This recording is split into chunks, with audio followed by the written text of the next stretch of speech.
전설의 야담을 찾아주셔서 감사드립니다. 오늘도 흥미롭고 재미난 이야기를 준비하였답니다. 그러면 즐거운 시간 되셔요. 어느 한 옛날 강유식이라는 총명한 선비가 살고 있었습니다. 허나 강선비는 야심차게 과거에 도전하였다가 그만 낙방하고 말았지요. 강선비는 큰 충격을 받았습니다. 이 사람아, 아무리 그렇다고 해도 과거 시험지에 조정을 비난하는 글을 올리면 어찌한단 말인가. 그걸 보고 그치들이 감히 급제를 시켜줄 거라 생각했나. 비난이 아니라 비판일세. 나는 있는 그대로 적었을 뿐이네.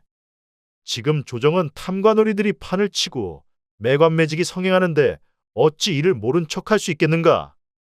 자네 말이 틀린 것은 아니네. 허나 그렇게 노골적으로 문제를 들춰내면 대신들이 퍽이나 좋아하겠어.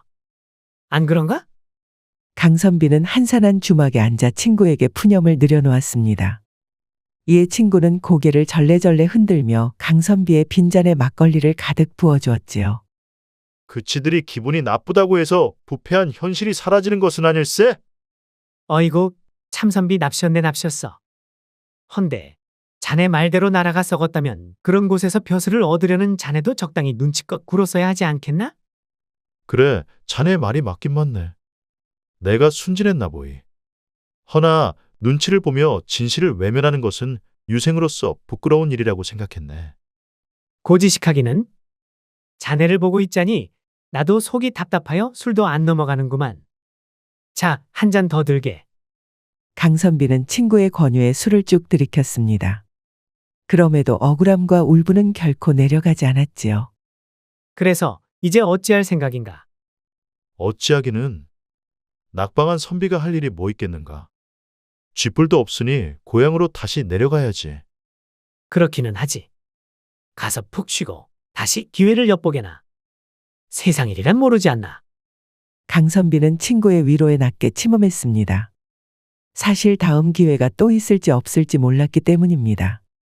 강선비의 집안은 가난하여 이번 과거 시험 노잣돈을 마련하는데도 많은 어려움이 있었습니다. 그러면 이만 일어나 보겠네. 말이 나온 김에 후딱 움직여야지. 지금 간다고. 벌써 해가 넘어가려고 하는데. 이보게, 술값은 내가 낼 테니 걱정 말게. 내가 뭐 잘한 게 있다고 여기서 술이나 퍼마시면서 친구 돈을 축내겠나.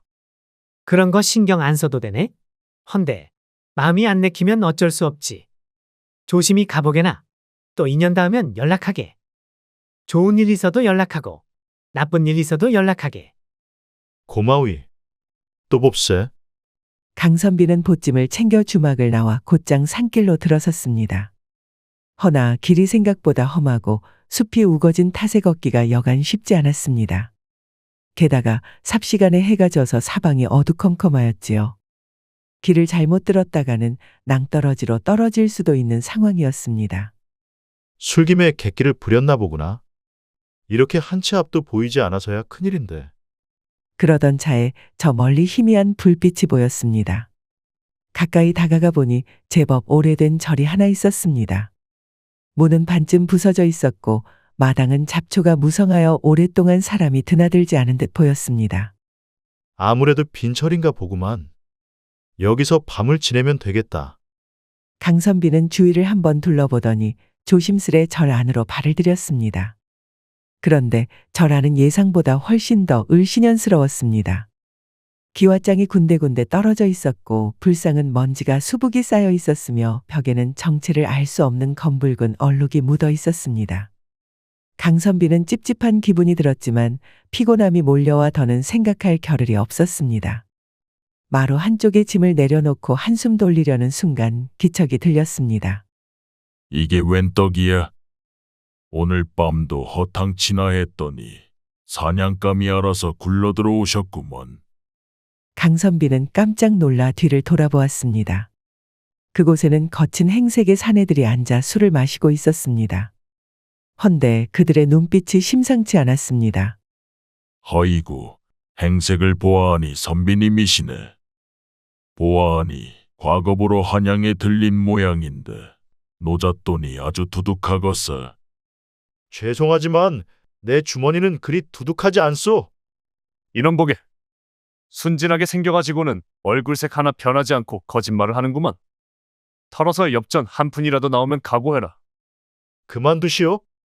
어쭈, 이놈이 반항을 해. 기어코 뜨거운 맛을 봐야 정신을 차리겠느니. 강도들은 강선비의 완강한 태도에 적반하장으로 화를 냈습니다. 그리고는 강선비를 아주 신나게 두들겨 패기 시작했습니다. 강선비는 정신없이 얻어맞아야 했습니다. 힘없는 선비가 억센 강도들에게 어찌 제대로 반항이나 할 수 있었겠습니까? 결국 강선비는 뒤통수를 잘못 맞고는 까무룩 기절해버리고 말았지요. 강도들은 낄낄거리며 기절한 강선비의 품을 뒤졌습니다. 그러다가 은비녀 하나가 나왔습니다. 사실 이 은비녀는 강선비의 나이 드신 어머니가 과거를 보러 갈 때 노잣돈으로 보태 사용하라고 준 어머니의 혼수품이었습니다. 그러나 마음 착한 강선비는 어머니의 하나뿐인 혼수품을 먹고 자는데 사용할 수 없었답니다. 고이 간직하여서 고향으로 돌아가 돌려드리려고 했지요. 그렇습니다. 이런 물건을 위기를 모면하자고 어찌 강도놈들에게 넙죽 줄 수 있었겠습니까? 그런 사정을 전혀 모르는 이 무례배들은 희낙낙하며 은비녀를 챙겼습니다. 그럼 그렇지. 하여간 양반 놈들은 거짓말이 아주 입에 배었다니까. 어이구 곱다. 이거면 그래도 술값은 벌겠구려. 그나저나 이 괘씸한 놈. 감히 우리들을 속이려고 해. 안 되겠다. 이놈을 홀딱 벗겨서 거꾸로 매달자. 강도들은 피투성이가 된 강선비를 거꾸로 매달고는 그의 옷을 홀랑 벗겼습니다. 그러고는 강선비의 낭심의 새끼줄을 단단히 묶었습니다. 뒤늦게 정신 차린 강선비는 깜짝 놀라 발버둥 쳤습니다. 이놈들! 대체 무슨 짓이냐? 이제야 일어났느냐. 거짓말을 한 내 놈을 혼내주려던 참이다. 이 쓸데없이 크기만한 물건을 썩도 잘라주마. 또 모르지 않느냐? 4시가 되면 한양에서 벼슬길이 더 잘 풀릴지도 모르지. 강선비는 눈이 휘둥그레지며 몸부림쳤지만 이미 단단히 묶여 꼼짝도 할 수 없었습니다. 강도들은 그를 비웃으며 천천히 칼을 들이댔습니다. 그때였습니다. 거참 더러운 짓거리를 하고들 있구나. 어디선가 낮고 단호한 목소리가 울렸습니다. 강도들은 흠칫하며 뒤를 돌아보았습니다. 그러자 버려진 옷가지와 쓰레기들 속에서 한 허름한 옷을 걸친 청년이 몸을 일으켰습니다. 내 놈은 누구냐? 강도들이면 얌전히 돈이나 털어가면 될 것을. 애먼 사내의 물건에 손을 대는구나. 내 놈들이 그러고도 사람이냐? 이 짐승만도 못한 놈들. 이 거지 같은 놈이 어디서 갑자기 기어나와서 훈계질이야. 훈계가 아니라 상식일세. 내 놈들이야말로 강도질도 모자라 사람까지 이렇게 짓밟아대니 수치심이라는 걸 아예 모르는구나. 뭐시? 내 놈도 거꾸로 매달아서 거시기를 썩둑 썰어주마. 그 말이 떨어지자마자 청년은 정광석화처럼 몸을 날렸습니다. 그러자 어느새 강도 한 놈이 주먹에 얻어맞고 그대로 뒤로 발라당 자빠졌습니다. 이 자식, 멱을 따주마. 산돼지가 칼을 들었다고 사냥꾼이 되진 않는 법이다. 칼을 든 강도는 당황하여 엉거주춤하게 휘둘렀습니다. 허나 청년은 손바닥으로 칼날을 받고 부드럽게 밀어버렸습니다. 그 탓에 옆에 서 있던 다른 강도가 칼을 맞고 말았지요. 형님, 무슨 짓입니까요? 아이고, 아우야. 미안하다.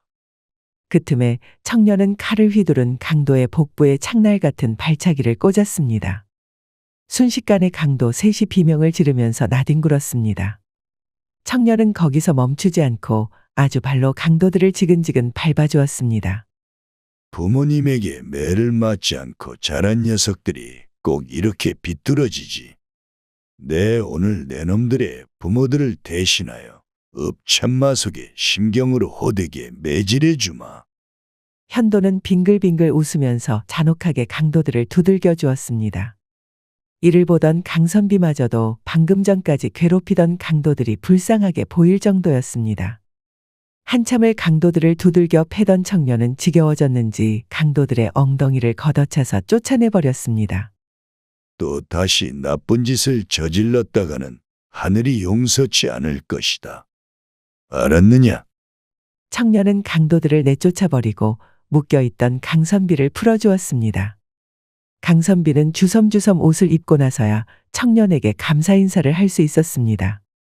괜찮소. 자, 자네는 대체 누구인가? 나는 유현도라 하네. 그것보다 이 은비녀 소중한 물건 같은데 잘 챙기시게. 목숨을 구해주어서 고맙네. 소인은 강유식이라 하네. 반갑네 강선비. 이제 여기서 얼른 나가시게. 강선비는 갑작스레 나가라는 현도의 말에 영문을 몰라 두 눈을 동그랗게 떴습니다. 이유를 물어도 되겠나? 이 절에는 귀신이 나타나네. 그 귀신을 퇴치하러 내가 직접 왔는데 자네가 강도들에게 수모를 당하는 것을 발견한 게지. 귀신이라니 세상 천지에 귀신이 어디 있나? 내가 하는 말이 농담 같나? 허나 내 말은 거짓이 아닐세. 허면 더욱더 여기에 남는 게 안전할 것 같네. 섣불리 나갔다가 그 귀신이랑 마주치면 어쩌겠나? 듣고 보니 또 틀린 말은 아니구만. 선비라서 그런지 머리가 잘 돌아가나 보이. 그러면 여기서 얌전히 숨어 있게. 괜한 짓 하지 말고. 알겠네. 그렇게 강선비는 유도사와 절에 남기로 했습니다. 밤이 깊어질수록 바람이 거세게 불고 이내 빗줄기가 추적추적 내리기 시작했습니다. 사방이 어둡고 바람 소리에 기왓장이 덜컹거리는 소리가 더해지니 분위기가 더욱 으스스해졌습니다. 그런 가운데 갑자기 절간의 문이 쾅쾅 울렸습니다. 제발 도와주세요. 이곳에 사람이 없나요? 가녀린 여인의 목소리가 바람을 타고 흐느끼듯 들려왔습니다. 문을 두드리는 소리는 점점 더 절박해졌습니다. 이에 강선비가 무심코 문가로 가자 유도사가 황급히 제지했습니다. 절대 나가선 안 되네. 귀신이 분명하니 문을 열어주지 말게. 이복에 설령 그렇다고 해도 살려달라는 여인을 어찌 외면하는 겐가? 이는 모두 귀신의 속임수일세. 이 절에서 그렇게 넘어간 자들이 한둘이 아니야. 그래도 혹여 사람이라면 어쩌려 그러는가? 이 사람 정말 고지식하기는. 현도는 난감한 표정을 짓더니 결국 고개를 절레절레 흔들었습니다. 결국 강선비는 망설임 없이 문을 열어젖혔습니다. 그러자 폭우 속에서 머리를 산발한 채 떨고 있는 젊은 여인이 눈앞에 쓰러지듯 안겨왔습니다. 여인은 그야말로 천하절색의 미인이었습니다. 정말 귀신이라고 착각할 만큼 아리따웠지요. 창백한 얼굴에 빗물이 젖은 긴 머리카락이 흩날려 한층 더 처연한 분위기를 자아냈습니다. 감사합니다, 나으리. 감사합니다. 괜찮소? 도대체 무슨 일이오? 저를 쫓아오는 것이 있습니다. 그것이 저를 잡아먹으려 합니다. 여인이 강선비에게 매달리자 유도사가 그 사이를 끼어들었습니다. 그리고 여인에게 검을 뽑아 겨눴습니다. 강선비, 홀리지 마시게. 이 여인은 필시 악귀일세. 이복의 유도사. 그대가 내 생명의 은인이지만 이 말은 해야겠네. 귀신이라면 어찌 이렇게 비에 젖어 떨고 있겠나? 저는 사람이어요. 제발 믿어주세요. 강선비는 여인의 손을 꼭 붙잡으며 단호하게 현도를 바라보았습니다. 설령 속임수라 할지라도 도움을 청하는 자를 외면하는 것은 사람의 도리가 아닐세. 제발 진정하고 이야기를 들어봅세나. 유도사는 강선비를 노려보다가 한숨을 내쉬었습니다. 사람의 도리라는 말에 유도사는 잠시 할 말을 잃었지요. 그 사람의 도리를 위해 유도사가 목숨을 걸고 악귀와 요괴들을 무찌르고 있었기 때문입니다. 거참 고집이 심한 양반이구만. 아주 대단한 선비납셨어. 그래, 만약 이 여인이 정령 귀신이라면 내 벽사검으로 두동강을 내겠네. 알겠나? 내 검은 홀령도 베어낼 수 있네. 내 고집을 들어주어서 고맙네. 정말 이 여인이 우리를 속이는 것이라면 그러도록 하게나. 유도사를 겨우 진정시킨 강선비는 빙긋 웃었습니다. 참으로 올곧은 사내일 수 없었습니다. 그런 강선비의 심성에 유도사도 혀를 내둘렀지요. 겨우 사태가 진정되자 여인은 불가에서 몸을 녹이며 자초지종을 설명하였습니다. 제 이름은 정여옥이라고 하옵니다. 저희 정씨 가문에는 본래 가택신이 있었지요. 가택신 덕분에 집안은 항상 풍요로웠고 복이 넘쳐났습니다. 허나 어느 날부터 변질되어 복 대신 애군을 몰고 오기 시작했습니다. 계기는 사소한 것이었습니다. 제삿밥에 올렸던 팥떡 대신 수수떡을 올리고 나서부터였지요. 그날부터 가택신이 아니라 요괴로 변하여 여옥낭자의 집안을 들쑤셔 놓았다는 겁니다. 식솔들이 갑자기 행방불명되거나 머슴이 넘어져서 크게 다치고 집안 장남이 심한 고부를 앓는 등 사고가 끊이질 않았습니다. 그리고 오늘 밤 기어코 여옥이를 잡아먹으려고 흉수를 드러냈습니다. 여옥이는 간신히 빠져나와 여기까지 오게 된 것이지요. 허나 용감한 선비님과 도사님 덕에 소녀가 목숨을 부지할 수 있게 되었습니다. 영 수상쩍은데 고작 제사상에 올리는 떡을 실수하였다고 이 난리를 친다고? 그렇게 속 좁은 가택신이 어디에 있단 말인가? 인간도 저마다 성격이 다 다르듯 귀신이나 유령들도 마찬가지 아니겠나? 강선비의 말에 유도사는 인상을 찌푸리고 뭐라 반박하지는 못하였습니다. 유도사는 괜히 할 말이 없어서 강선비를 독사눈으로 노려보았지요. 허나 돌연 유도사는 벽사검에서 이상한 진동이 느껴져서 검을 살짝 뽑았습니다. 그러자 푸른 빛을 뿌리며 청아한 검명이 들려왔습니다. 올 것이 왔구만. 이게 무슨 소리인가? 벽사검은 사악한 요괴가 다가오면 울리는 법이지. 그 순간 절간의 문이 쾅 하고 박살나면서 거대한 그림자가 안으로 밀려들었습니다. 몸집이 성인 남자의 2배는 좋게 되는 거대한 요괴였습니다. 검붉은 피부에 날카로운 손톱, 불을 품은 듯한 두 눈이 번뜩였습니다. 감히 내 먹잇감을 빼앗아갔느냐? 요괴는 성난 짐승처럼 울부짖으며 여옥을 향해 거칠게 손을 뻗었습니다. 순간 강선비는 여옥을 감싸며 보호하였습니다. 그 탓에 요괴의 날카로운 손톱이 강선비의 옷자락을 찢었습니다. 여옥은 공포에 질려 비명을 질렀습니다. 그러나 그 순간 유도사는 기다렸다는 듯 벽사검을 뽑아들어 단칼에 요괴의 목을 베었습니다. 칼날이 공기를 가르며 빛을 뿜었고 거대한 요괴의 머리통이 굴러떨어졌지요.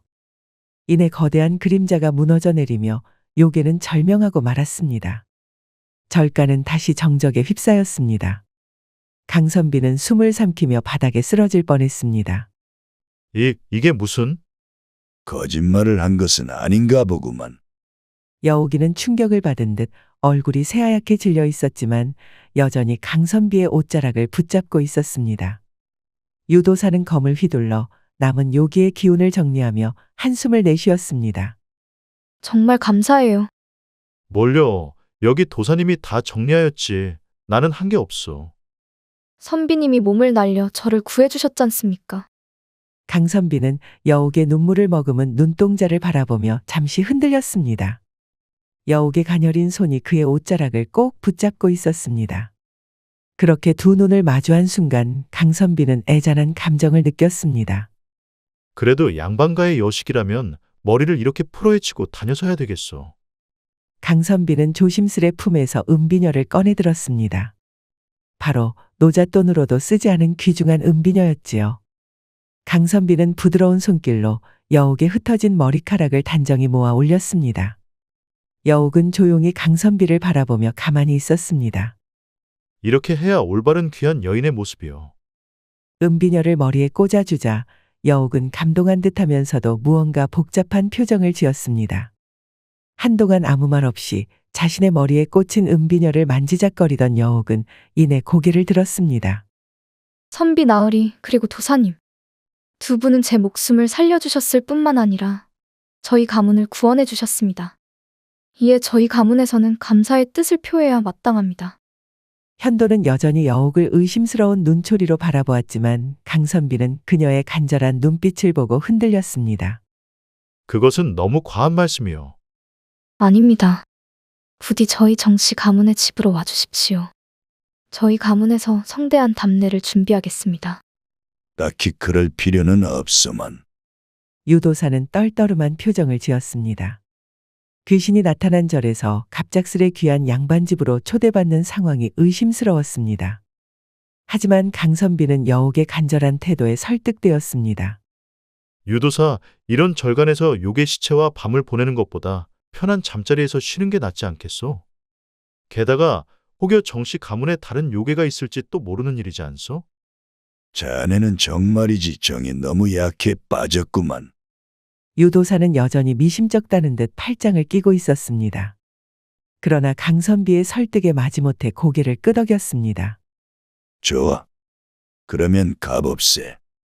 허나 조금이라도 이상하다 싶으면 나는 지체 없이 검을 뽑을 걸세. 말만 들어도 아주 든든하구만. 여옥은 두 사람이 동행을 결심하자 기쁨을 감추지 못하고 고개를 숙였습니다. 감사합니다. 이 은혜는 결코 잊지 않겠습니다. 그렇게 하여 강선비와 현도는 여옥의 안내를 받아 정씨 가문의 집으로 향하게 되었습니다. 여옥의 안내를 받아 산길을 따라 한참을 걸었습니다. 빗줄기가 잦아들자 달빛이 나뭇가지 사이로 희미하게 비쳤습니다. 산길을 걷던 강선비는 어느새 눈앞에 나타난 장대한 기와집을 보고 감탄을 내뱉었습니다. 허, 산속에 이런 큰 대감집이 있다니. 정씨 가문의 집은 그야말로 위풍당당하였습니다. 높다란 담장이 둘러쳐져 있었고 큼지막한 대문이 떡하니 있었지요. 유도사는 문 앞에서 서서 눈을 가늘게 뜨며 살폈습니다. 여전히 뭔가 꺼림칙하군. 산속에 이런 으리으리한 기와집이라니. 도사님, 의심이 너무 많으십니다. 자네는 너무 방심하는 게 문제지. 그렇게 말을 주고받는 사이 대문이 열리고 하인들이 등불을 들고 뛰어나왔습니다. 하인들은 여옥을 보자마자 깜짝 놀라면서도 이내 환호하며 맞이하였습니다. 아씨, 무사하셨군요. 이분들은 누구십니까? 이분들은 저를 목숨 걸고 지켜주신 귀인들입니다. 정중히 대접하여 주세요. 곧이어 정씨 가문의 대감이 직접 마당으로 나왔습니다. 대감은 흰 수염을 길게 늘여놓은 노인으로 반갑게 강선비와 유도사를 맞이하였습니다. 여우기가 무사히 돌아왔다니. 과연 은인들이 아니고 무엇이겠소? 소인은 별다른 일을 한 것이 없사옵니다. 함께 온 도사님께서 요괴를 물리치셨습니다. 공치사는 되었어. 별일 아니었으니 호들갑 떨 것도 없소이다. 우리 도사님의 공덕이 매우 높으신가 보. 자, 그러면 어서 안으로 드시오. 이 어찌 기쁜 날이 아닐 수 있겠소? 여봐라. 정대감은 손뼉을 치며 하인들에게 명을 내렸습니다. 그러자 마루 위에는 화려한 음식상이 차려졌습니다. 잘 익은 돼지고기, 산의 진미가 가득한 상, 그리고 그 가운데 커다란 주전자에 가득 담긴 맑은 술이 있었습니다. 제법 늦은 밤인데도 불구하고 집안 사람들은 지친 기색도 없이 매우 바쁘게 움직였습니다. 은인을 위해 간단한 잔치를 마련하였으니 부디 마음껏 즐겨주십시오. 과분한 대접이옵니다. 유도사는 여전히 경계를 늦추지 않으면서도 술상을 보고는 슬며시 입술을 핥았습니다. 강선비는 그 모습을 보고 피식 웃으며 술잔을 먼저 들어올렸습니다. 도사님, 그래도 좋은 자리인데 한 잔 받으시게. 좋소. 이야, 수량이 그윽하니 기가 막히는구만. 유도사는 잔을 받아 한 모금 마셨습니다. 향긋한 수량이 코끝을 자극하자 유도사는 미간을 펴며 곧바로 잔을 비웠습니다. 본래 술을 밝히는 성격인지 술 한 잔이 들어가서야 긴장이 풀리는 듯 했습니다. 강선비도 따뜻한 음식과 함께 술을 곁들이며 오랜만에 여유를 즐겼습니다. 그러나 한참 술잔이 오가던 중 여옥이 강선비에게 다가왔습니다. 강나으리, 제 말을 잘 들으셔야 합니다. 무슨 일이요? 지금이라도 어서 도망치십시오. 강선비는 술잔을 내려놓으며 여옥을 바라보았습니다. 그러나 그때 정대감이 돌연 껄껄 웃으며 일어났습니다. 이제 진짜 잔치를 시작해볼까? 그렇게 정대감의 말이 끝나자마자 삽시간이 주변이 어두워졌습니다. 화려했던 안채는 온데간데 없어지고 주변은 벼랑간 음산한 공동묘지로 변하였지요. 정대감의 하인들과 식솔들도 모두 흉측한 요괴의 모습으로 바뀌었습니다. 그렇습니다. 이는 모두 함정이었던 것이죠. 이게 무슨 일이요? 역시 이곳은 요괴 소굴이었구나. 유도사가 손을 뻗어 검을 뽑으려 했지만 M1 술병만 붙잡을 뿐이었습니다. 이미 얼큰하게 취한 유도사는 몸을 제대로 가누지 못하였지요. 그 사이 요괴들이 재빠르게 두 사람을 덮쳐왔습니다. 강선비와 현도는 단단한 밧줄로 꽁꽁 묶여 제사상 위에 올려졌습니다. 요괴들이 낄낄대며 이들을 에워쌌습니다. 이놈 다시 보니 반갑구나.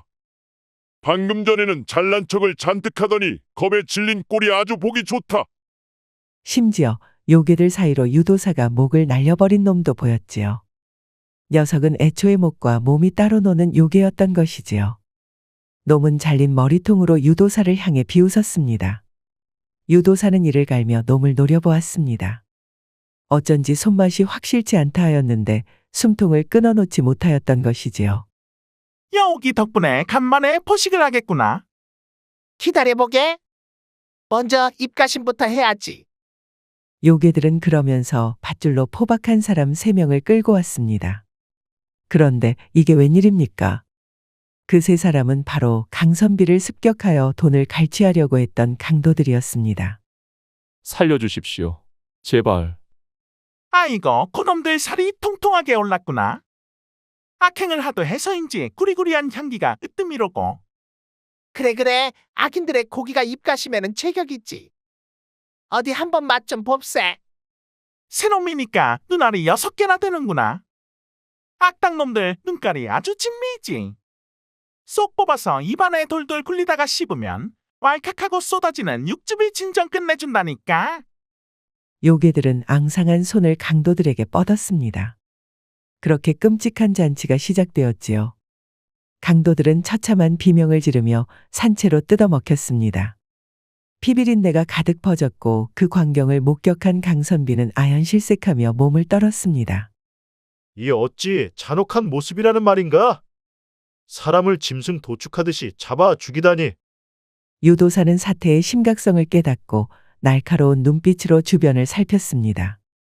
조바심 때문에 제대로 생각조차 할 수 없었습니다. 허나 강선비는 심호흡을 하며 정신을 바짝 차렸습니다. 호랑이 굴에 들어가도 정신만 차리면 살아날 수 있다고들 하지요. 강선비는 마음을 진정시키고 입을 열었습니다. 이보시오, 요괴 나으리들, 잠깐만 기다려 주시오. 부어라. 이놈이 뭐라는 건가? 여기 도사는 이미 타락한 자요. 손에서 피비린내가 나는 악인이지. 술도 아주 고주망태가 되도록 부어라 마셔라 하지 않았소?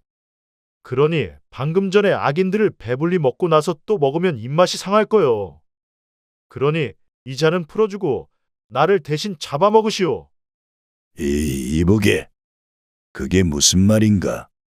요괴들은 서로 얼굴을 마주보며 낄낄댔습니다. 그 말도 일리가 있건. 이 도사는 좀 비린내가 날 것 같아. 이 선비놈은 향긋한 내음이 나는군. 그래, 먼저 너부터 먹어주마. 요괴들은 손가락을 쭉쭉 빨며 서서히 강선비를 향해 다가왔습니다. 그렇습니다. 강선비는 유도사를 살리기 위해 자신을 희생하기로 결심한 것입니다. 자네 미쳤나? 지금 무슨 짓거리인가? 아마 나를 먹으면 배가 부를 걸세. 그 틈에 자네는 정신을 추스르고 어서 빠져나가게. 거듭 사례도 없이 도와줘서 고마웠네. 그리고 이런 사지로 끌고 온 것도 미안하네. 이보게 강선비. 요괴들은 강선비를 향해 서서히 다가왔습니다. 요괴들은 강선비를 잡아먹기 위해 손을 뻗었습니다. 강선비는 처참하게 잡아먹히는 일만 남았지요. 하지만 바로 그때 예상치 못한 일이 벌어졌습니다. 안 돼. 여욱은 품 안에서 무언가를 꺼내어 힘껏 던졌습니다. 반짝하더니 날카로운 빛을 머금은 은비녀가 허공을 가르며 날아갔습니다. 그리고 요괴의 손등에 정확히 박혔습니다. 요괴는 난리법석을 떨며 펄쩍 뛰었습니다. 다른 요괴들도 깜짝 놀라 주변을 두리번거렸습니다. 게다가 은비녀에서 강렬한 빛이 뿜어져 나와 요괴의 살갗을 태웠습니다. 그 사이 여옥은 튀어나와서 식칼로 강선비와 유도사를 묶은 밧줄을 잘라버렸습니다. 이 천인 공노할 요괴놈들. 이 자리에서 모두 도륙을 내주마. 마침내 몸이 자유로워진 유도사는 천천히 자리에서 일어섰습니다. 눈에는 서늘한 분노가 서려 있었습니다. 유도사는 두 손을 합장하더니 깊은 숨을 들이쉬었습니다. 그러고는 힘껏 외쳤습니다. 천지의 정기를 모아 사악한 것을 쓸어내리노라. 태을천상 정룡하명 별상장군이시여. 사악한 무리를 멸하도록 정기를 내려주시옵소서. 유도사의 외침이 끝나자 허공이 갈라지듯 거대한 충격파가 퍼져나갔습니다. 검은 구름이 몰려들고 푸른 섬광이 번뜩이더니 갑옷을 입은 거대한 장군이 허공에서 나타났습니다. 바로 별상장군이었습니다. 유도사는 별상장군을 힘을 빌려 요괴들을 하나도 남김없이 쓸어버리기 시작했습니다. 검을 휘두를 때마다 푸른 벼락이 뿜어져 나와 요괴들을 태워버렸습니다. 이윽고 공동묘지에는 고요한 정적만 남았지요. 모든 것이 끝난 뒤 유도사는 벽사검을 검집에 꽂으며 길게 한숨을 내쉬었습니다. 이복의 유도사. 괜찮나? 괜찮네. 홧김에 큰 도수를 부린 탓에 당분간 알아 눕겠구만. 강선비가 유도사를 돌보는 사이 여옥이 땅에 주저앉으며 고개를 숙였습니다. 죄송합니다, 나으리. 부디 소녀도 퇴치해 주시기를 바랍니다. 여옥은 그러면서 닭똥 같은 눈물을 흘렸습니다. 처음부터 두 분을 속일 생각이었습니다. 저 요괴들은 본래 저를 미끼로 삼아 사람을 유인했습니다. 저도 그저 그들에게 협조할 수밖에 없었지요. 하지만 나으리께서 저를 감싸고 제 머리를 손수 정리해 주셨을 때 뒤늦게서야 제 잘못을 깨달았지요. 강선비는 여옥을 가만히 바라보았습니다. 여옥의 눈에는 후회와 슬픔이 가득했습니다. 저 같은 년은 천벌을 받아 마땅합니다. 그러니 도사님, 부디 저를 퇴치하여 주시옵소서. 강선비는 여옥을 감싸며 단호히 말했습니다. 아니요. 이미 마음을 고쳐먹고 우리를 도왔지 않았어. 그렇다면 된 거요. 그래, 나도 강선비의 말을 따르겠네. 무조건 귀신이라고 해서 퇴치할 일은 아니지. 마지막에 마음을 고쳐먹어서 다행이요. 강선비와 유도사의 말에 여옥은 깊게 절하며 감사 인사를 하였습니다. 사실 저는 요괴들에게 희생당하여 원혼이 되었습니다. 제 유해는 여기 묘지에 묻혀 있습니다. 부디 무덤에서 제 뼈를 꺼내 태워주시겠습니까? 강선비와 현도는 여옥의 말을 따라 여옥이의 무덤가로 향했습니다.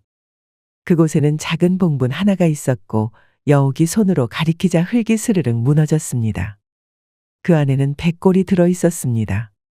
강선비와 현도는 조심스럽게 그 뼈를 꺼내 불에 태웠습니다. 그러자 은은한 빛이 하늘로 올라갔고 여옥의 몸도 점점 희미해졌습니다. 정말 감사합니다. 마지막으로 밝게 미소 짓던 여옥은 빛이 되어 하늘로 사라졌습니다. 강선비와 현도는 하늘을 바라보며 조용히 그녀를 배웅했습니다. 부디 극락광생하기를. 그래, 이제 그녀도 편히 쉴 수 있을 걸세. 그렇게 하여 요괴들은 모두 사라졌고 여옥 또한 극락왕생하였습니다. 유선비는 조용히 하늘을 올려다보며 한숨을 내쉬었습니다. 그러고는 옆에 서 있는 강선비를 돌아보았습니다. 강선비, 나는 오늘 자네에게 많은 것을 배웠네. 지금까지 나는 요괴나 귀신은 무조건 퇴치해야 하는 존재라고만 여겼지만 반드시 그런 것은 아니었어. 사람도 귀신도 때로는 변할 수 있다는 것을 깨달았네. 강선비는 미소를 지으며 고개를 끄덕였습니다. 나 역시 자네를 보며 많은 것을 깨달았네. 그동안 올바른 마음과 정신만 있으면 세상을 헤쳐나갈 수 있다고 생각했지. 허나 그것만으로는 부족하다는 것을 알았네. 때로는 스스로를 지킬 힘도 필요하다는 것을 말이야. 그 말은 혹시 내게 무술을 배우고 싶다는 뜻인가? 그렇네. 자네에게 무술을 배우고 싶네. 선한 뜻을 품고 살아가더라도 힘이 없다면 끝내 누군가에게 휘둘릴 수밖에 없는 법이니. 유도사는 잠시 생각하다가 이내 빙그레 웃으며 고개를 끄덕였습니다.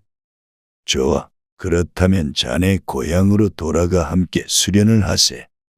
나도 잠시 휴식을 취해야 하니 그동안 자네를 단련시켜 주겠네. 그렇게 하여 강선비와 현도는 함께 고향으로 돌아갔습니다.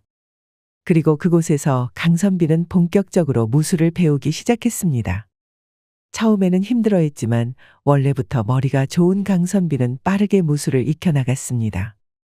시간이 흘렀습니다.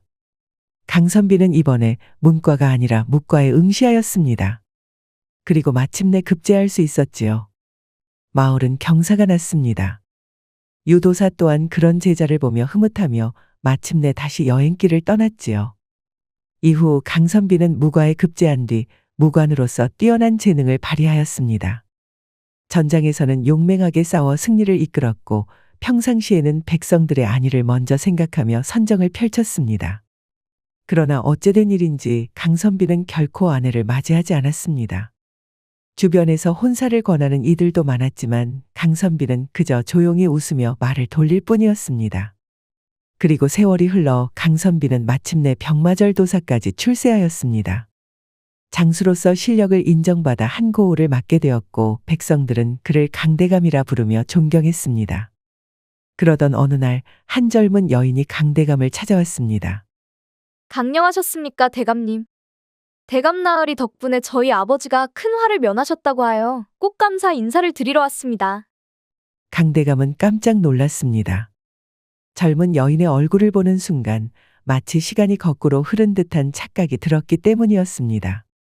여인은 너무나도 여옥과 닮아 있었습니다. 마치 젊은 시절의 여옥이 다시 나타난 듯한 모습이었지요. 강대감은 당황하여 그녀를 물끄러미 바라보다가 문득 여인의 머리에 꽂힌 비녀를 보았습니다. 그것은 다름 아닌 자신이 과거에 잃어버렸던 어머니의 은비녀였습니다. 그 비녀? 그 비녀는 어디서 난 것이요? 이상하게도 어머니께서 말씀하시길 저는 뱃속에서 태어날 때부터 이 은비녀를 꼭 쥐고 있었다고 하셨습니다. 낭자는 이름이 어떻게 돼요? 정열인이라 하옵니다. 강대감은 놀라움과 감동이 뒤섞인 표정으로 여린을 바라보았습니다. 마치 운명이 다시금 이어진 듯한 기분이 들었습니다. 그리하여 강대감은 여린에게 청혼하였고 두 사람은 혼인을 올렸습니다. 혼인식에는 심지어 오랜 친구이자 스승님인 유도사도 찾아왔답니다. 유도사는 몇십 년 전에 보았던 것과 마찬가지로 젊은 청년이었지요. 그리고 여전히 술을 좋아했습니다. 그리하여 강대감과 여린은 부부가 되어 오래도록 금슬 좋게 살았습니다. 강대감은 여린을 아끼고 사랑하였으며 여린 또한 남편을 극진히 섬겼습니다. 두 사람 사이에서 태어난 자식들은 효성과 지혜를 두루 갖추었고 집안은 대대로 번창하였습니다. 세월이 흘러 강대감과 여린은 백발이 성성해진 노인이 되었습니다. 어느 날 두 사람은 마루에 나란히 앉아 저물어가는 석양을 바라보았습니다. 강대감은 흐뭇한 미소를 지으며 여린의 손을 꼭 잡았습니다. 참으로 신기한 인연이로구나. 우리가 처음 만난 나를 생각하면 마치 꿈만 같소. 그러게요. 어찌 보면 긴 세월이었지만 함께였기에 짧게만 느껴집니다. 그렇게 하여 강대감과 여린은 평생토록 행복하게 살았고 마침내 백수를 누린 뒤 같은 날 함께 세상을 떠났답니다. 즐거운 시간이 되셨을까요? 앞으로도 재미난 이야기를 더 잔뜩 준비하겠습니다. 흥미가 있으시면 다른 이야기도 봐주시면 감사하겠습니다. 그럼 구독과 좋아요, 알림 설정 부탁드립니다. 편안한 하루 되시길 바랍니다.